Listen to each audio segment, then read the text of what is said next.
So welcome back. We're looking at example 3 in our notes for central angles in degrees. And in example 3, we're going to learn how we can convert decimal degrees in terms of smaller units called minutes and seconds.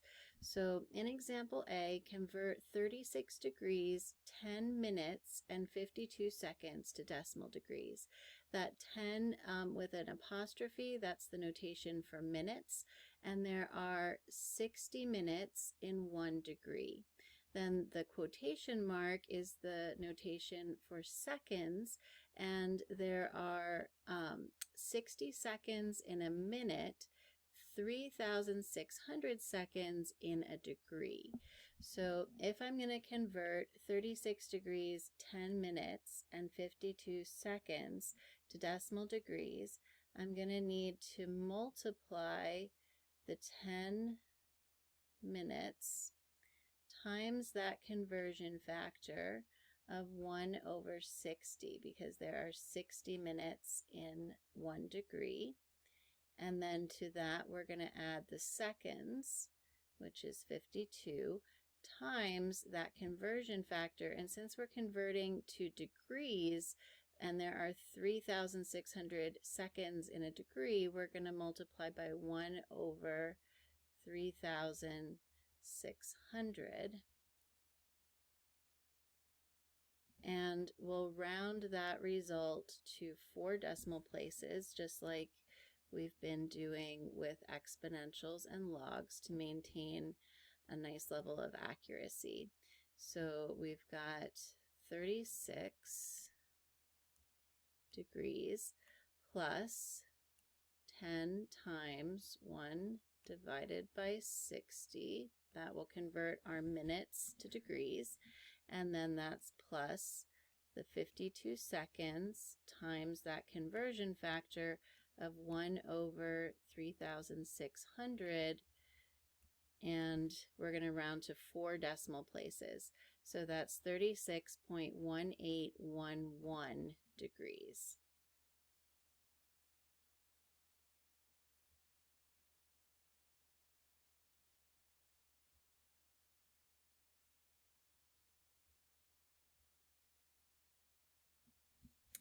Okay, then in example B, we're going to convert the decimals to degrees, minutes, and seconds, and that's what DMS stands for.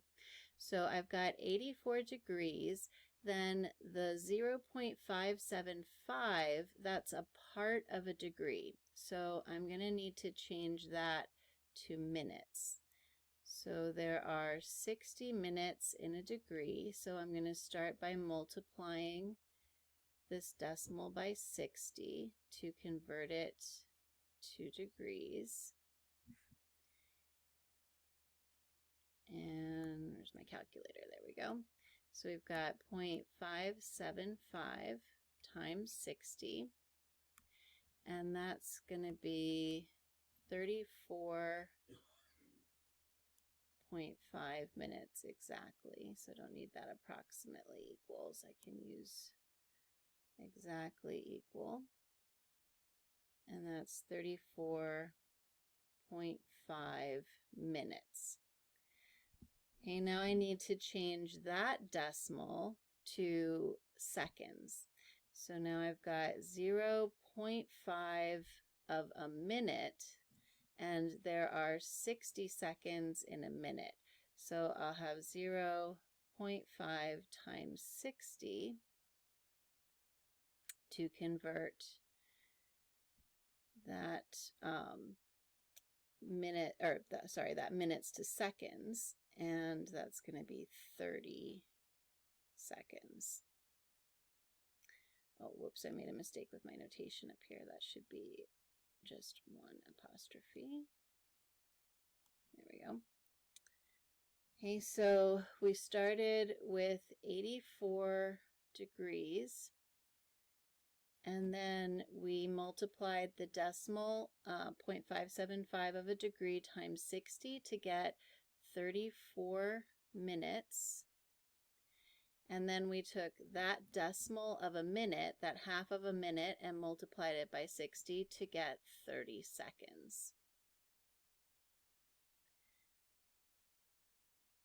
And that would be our conversion then of 84.575 degrees to degrees, minutes, and seconds. Okay, now we can use the calculator to do some of that work for us, or to check our work if we've done it by hand. But to use the calculator, we're going to need to follow the steps here in example 4 on the back. I printed those there as a reference for you, but we'll walk through them together looking at example 3. Okay, so we're going to start by going to the mode button, which is right here, and we're going to arrow down to the 3rd row and change this mode from radian units to degrees, okay, by pressing enter. So you want degree to be highlighted. In the next week or so, we're going to be learning about radians, but since we're starting with degrees, we'll be in degree mode. Then second mode takes us back to the home screen. And we want to, in example A, convert 36 degrees, 10 minutes, and 52 seconds. So we're going to start by typing in 36, and then to get the degree symbol, we're going to go to the angle menu, which is up above the apps key in yellow. So we'll hit second and then apps to open the angle menu, and you can see there the degree symbol is number 1. Okay, then we need 10 minutes, and again we'll go to the angle menu by pressing second apps, arrow down 1, and number 2 is your minutes symbol. Then we have 52 seconds, and the seconds is the quotation mark. That is not in the angle menu. Instead, we need to use the alpha key to access the quotation mark up above the plus sign. So we'll hit alpha plus, and that's where we find the quotation mark. Now when we press enter, it's going to change this degrees, minutes, and seconds into decimal form for the degree, and that's 36.18111, which is what we got here. Okay, now in example B, we're going to start with our decimal form for the degree, so 84.575, and then I can go to my angle menu, second apps, and get my degree symbol, so 84.575 degrees.